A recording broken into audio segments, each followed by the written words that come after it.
دیکھیے ہمارے ہاں فورن آفس کا رول فورن پالیسی میں بڑا کم ہے، اور یہ رول 1980 کے بعد کم ہونا شروع ہوا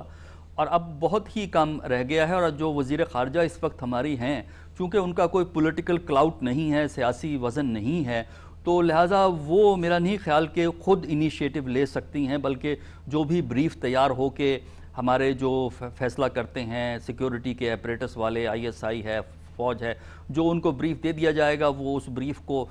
بڑے خلوص سے جو ہے وہ پیش کر دیں گی۔ تو وہ جو ایک انڈیویجول آپ کا رول ہوتا ہے، انڈیویجول کلاؤٹ ہوتا ہے، اور آپ کا ایک امیج ہوتا ہے انٹرنیشنل لیول پہ، جب تک وہ موجود نہ ہو آپ کوئی میجر بریک تھرو ریلیشن میں کر نہیں سکتے۔ عسکری صاحب ایک اور موضوع ہے کہ یہ جو پوری ترکی کے جو جرنیل ہیں ان کی جو یعنی کہ ہائی کمان ہے، انہوں نے استعفیٰ دے دیا ہے، کیونکہ ایک پہلے انہوں نے کو کیا تھا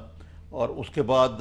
کچھ جرنیل جو تھے اور کچھ فوجی افسر جو تھے، کچھ ریٹائرڈ کچھ حاضر جیل میں ہیں، تو وہاں پہ جو کچھ ہو رہا ہے آپ اس کو پاکستان کے حالات سے کس طرح موازنہ کریں گے اس کا؟ دیکھیے وہاں پہ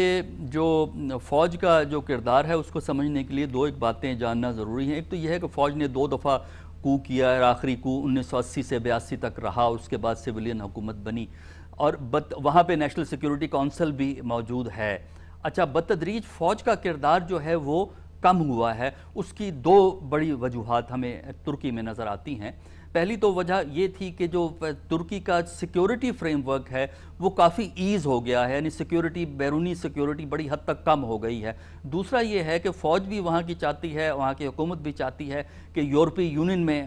داخل ہوا جائے، اور یورپی یونین میں آپ جا نہیں سکتے جب تک کہ آپ کے ہاں ایک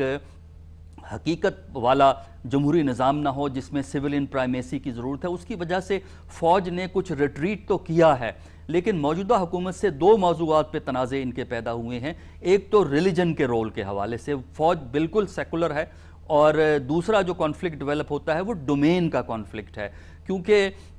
فوج یہ سمجھتی ہے کہ سویلین پرائمیسی کے باوجود جو فوج کے اندرونی معاملات ہیں، پروموشن کے معاملات ہیں، اس میں سیویلین حکومت کو زیادہ دخل نہیں دینا چاہیے۔ جہاں تک اس کے امپلیکیشن ہیں پاکستان کے ساتھ، وہ امپلیکیشن یہ ہیں کہ ہمارے ہاں فوج کا کردار اس وجہ سے ہے زیادہ، ایک تو ہم سیکیورٹی سٹیٹ ہیں، دوسرا یہ ہے کہ سویلین کریڈیبل سویلین الٹرنیٹیو ہم کریٹ نہیں کر سکے ہیں، جبکہ ترکی کے موجودہ حکومت نے اعتراضات کے باوجود اقتصادی ترقی کی رفتار کو پچھلے 8 سال میں بہت تیز کر دیا ہے، اور بین الاقوامی ماحول بھی ان کے حق میں ہے۔ ہمارے ہاں یہ صورتحال نہیں ہے۔ اس وقت ڈومین کا جو ٹرکی میں کانفلکٹ ہے کہ یہ بات سول حکومت کو کرنی ہے یا ترکی کی فوج کو کرنی ہے، جس کی وجہ سے فوج والوں نے استعفیٰ دیا ہے، یہ وہی کانفلکٹ ہے جو اس وقت ہمیں جوڈیشری میں اور ہماری ایگزیکٹو یعنی فیڈرل حکومت میں نظر آتا ہے۔ عسکری صاحب آپ کا بہت بہت شکریہ۔ اصل مسئلہ تو پھر یہی ہوا کہ اقتصادی ترقی جو ہے وہ معراج ہے ایک سسٹم کو اسٹرینتھن کرنے کی۔ کچھ سوالات میرے ذہن میں بھی ہیں جو میں آپ سے جاننا چاہتی ہوں، لیکن ایک مختصر سے وقفے کے بعد ناظرین ایک چھوٹا سا بریک لیتے ہیں، ہمارے ساتھ رہیے گا۔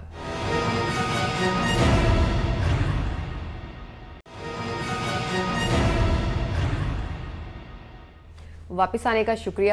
نظامی صاحب، بریک پر جانے سے پہلے حسن عسکری صاحب سے جو گفتگو ہو رہی تھی پاک انڈیا ریلیشنز پہ، تو وہ یہ کہہ رہے تھے کہ جو پاک انڈیا ریلیشنز میں ٹھہراؤ آیا ہے اس کی ایک وجہ یہ ہے کہ بھارت نے ری تھنک کیا ہے اور کچھ انٹرنیشنل پریشر بھی ہے۔ لیکن نظامی صاحب ایک تیسرا بھی تو بڑا اہم فیکٹر ہے، وہ ہنا رومانی کھر صاحبہ کا وہاں جانا، ان کا خاتون ہونا اور خوبصورت ہونا، جس کو کہ میڈیا بڑا اچھال بھی رہا ہے اور انڈین میڈیا میں خاص طور پہ اس پہ بات کی جاتی ہے۔ تو آپ کیا سمجھتے ہیں، کیا واقعی میں ان کے خاتون اور خوبصورت ہونے کا بھی کوئی ہاتھ ہے؟ یہ بنیادی جو مسئلے ہیں یہ تو اپنی جگہ پہ جیسے عسکری صاحب نے کہا، لیکن جو آپٹکس ہیں وہ بہت ڈپلومیسی میں بھی اور سیاست میں بھی بہت اہم کردار ادا کرتے ہیں۔ خاص طور پہ پاکستان کے بارے میں یہ تاثر دیا جاتا ہے کہ یہ بھارت بھی خاص طور پہ کہ جی یہاں پہ طالبانائزیشن ہے، اور جناب یہاں پہ تو عورتیں جو ہیں وہ ان کا کوئی حق ہی نہیں ہے ان کو، اور ان کو کافی وہ کیا جاتا ہے، ڈسکریمنیٹ کیا جاتا ہے۔ تو اس تناظر میں ایک خاتون کا جو پڑھی لکھی ہو، روشن خیال ہو اور اپنے سٹیم پہ الیکٹ ہو کے آئی ہو، بھارت جانا اور چاہے وہ اپنی بریف کے مطابق ہی کرنا، اس سے یعنی فرق تو پڑتا ہے کہ اس سے ایک اچھا تاثر پاکستان کے سافٹ امیج کے بارے میں جاتا ہے۔ تاہم اس کا مطلب یہ نہیں ہے کہ جو بنیادی بھارت اور پاکستان کے جو ایسے مسائل ہیں جو کہ اب 60 سال سے زیادہ ہو گئے ان کو، وہ تو ایک وزٹ میں حل ہو ہی نہیں سکتے، لیکن چلیں کچھ تو بریتھ آف فریش ایئر جس کو کہتے ہیں وہ تو سامنے آئی۔ اچھا نظامی صاحب، پہلے جب ہم حکومت اور عدلیہ کے تنازع کی بات کر رہے تھے تو ایک بڑا سوال تھا میرے ذہن میں، میرے خیال سے ایک اہم ہے کہ کچھ کالمسٹ یہ لکھ رہے ہیں کہ جو زرداری کی اور گیلانی کی حکومت ہے وہ یہ خود چاہتی ہے کہ کوئی ایسا ایشو پیدا ہو کہ ان کی گورنمنٹ کو ختم کر دیا جائے، اور تاکہ کیونکہ اگر یہ اپنا 5 سال کا اپنا یہ ٹینیور مکمل کرتے ہیں تو اس کے بعد شاید دوبارہ الیکٹ نہ ہو سکیں اگر ان کی پرفارمنس کو دیکھا جائے۔ تو اس طرح سے ایک سیاسی شہادت کا جو لفظ ہے کچھ کالمسٹ استعمال کر رہے ہیں کہ وہ سیاسی شہید ہونے کا رتبہ حاصل کرنا چاہتی ہے تاکہ دوبارہ سے الیکٹ ہو سکے، ووٹرز کی ہمدردیاں حاصل کر سکے۔ کیا اس میں کوئی صداقت ہے؟ میرا نہیں خیال کہ یہ حکومت جو ہے وہ کوئی واقعی، اگر آپ کہہ سکتے ہیں یہ کہ جو اقدامات کر رہی ہے وہ واقعی بمائل خودکشی ہے، لیکن آپ نے دیکھا ہوگا کہ زرداری صاحب تو سروائیور ہیں، ہر بحران کو جب وہ ایک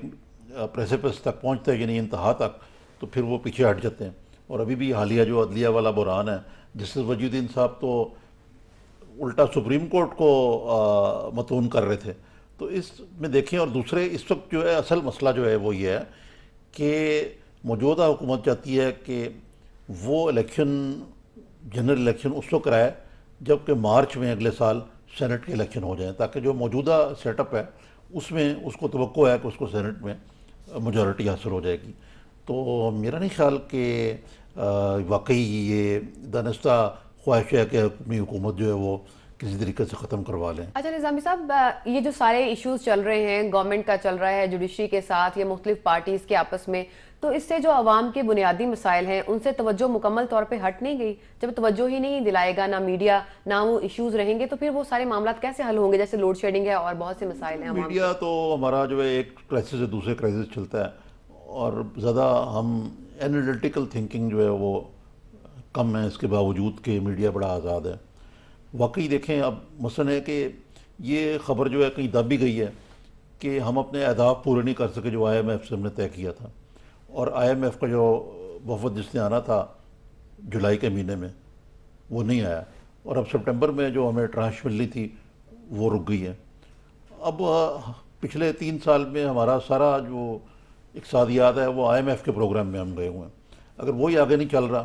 پھر یہ تو ایک ایسی چیز ہے جو میکرو لیول پہ جو شاید عام آدمی کے سمجھ میں نہ آئے، لیکن اس کے ساتھ ساتھ آپ نے دیکھا کہ اب کراچی کے اندر کئی ایسی جو ہے اس کے بعد تیل ہی نہیں ہے، 16 گھنٹے لوڈ شیڈنگ ہو رہی ہے۔ رورل ایریاز میں تو آتی ہی بجلی جو ہے 3-4 گھنٹے کے لیے آ گئی۔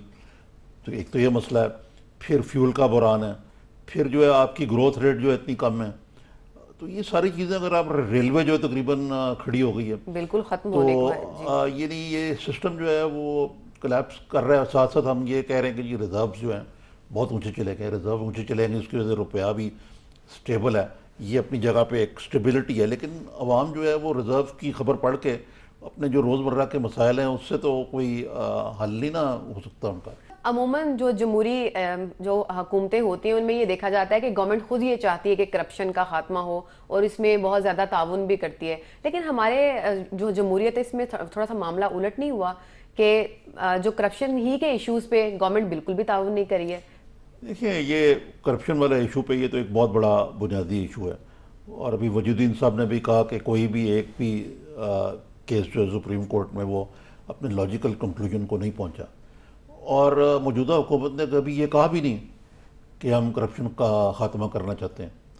دعویٰ بھی نہیں کیا۔ لیکن جو پرابلم یہ ہے کہ اب جو دوسری طرف ہیں، مثلا جو اپوزیشن میں ہیں، وہ کہتے ہیں کہ جی ہم بڑے صاف شفاف ہیں، تو عوام ان کو بھی اتنا کوئی صاف شفاف نہیں سمجھتی۔ اب ایک نئی پارٹی جو ہے وہ معرض وجود میں آ رہی ہے اور وہ کہہ رہے ہیں کہ ہم صاف شفاف ہیں۔ نواز شریف صاحب نے کہا کہ نہیں جی یہ نہیں ہے، ہم صاف شفاف ہیں۔ تو اب یہ لڑائی ہو رہی ہے کہ کون صاف شفاف ہے یا نہیں ہے، اور اگلے الیکشن میں یہ ایشو بنے گا، اور عوام جو ہے اپنا ورڈکٹ جو ہے اس بنیاد پہ دے سکتے ہیں کہ جی موجودہ حکومت جو ہے اس نے شفافیت کی بنیاد پہ کیا کارکردگی دکھائی۔ اور اس سے زیادہ جو میں سمجھتا ہوں کہ کرپشن سے بھی زیادہ بدتر چیز جو ہے وہ انکمپٹنس ہے،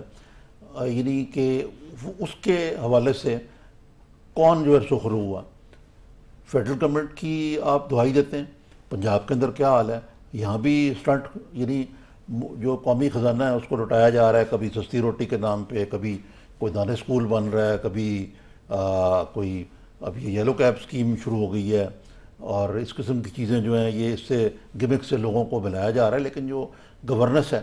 60% صوبے میں وہ بھی تو کوئی بہتر نہیں ہے۔ جی نظامی صاحب آپ کا بہت شکریہ۔ ناظرین آپ نے آج کا شو دیکھا، نظامی صاحب کے تبصرے کی صورت اور مہمانوں کی گفتگو سے آپ کو اہم ایشوز کو سمجھنے میں مدد ملی ہوگی۔ آج کے لیے اتنا ہی، اگلے ہفتے تک کے لیے اجازت دیجیے، اللہ حافظ۔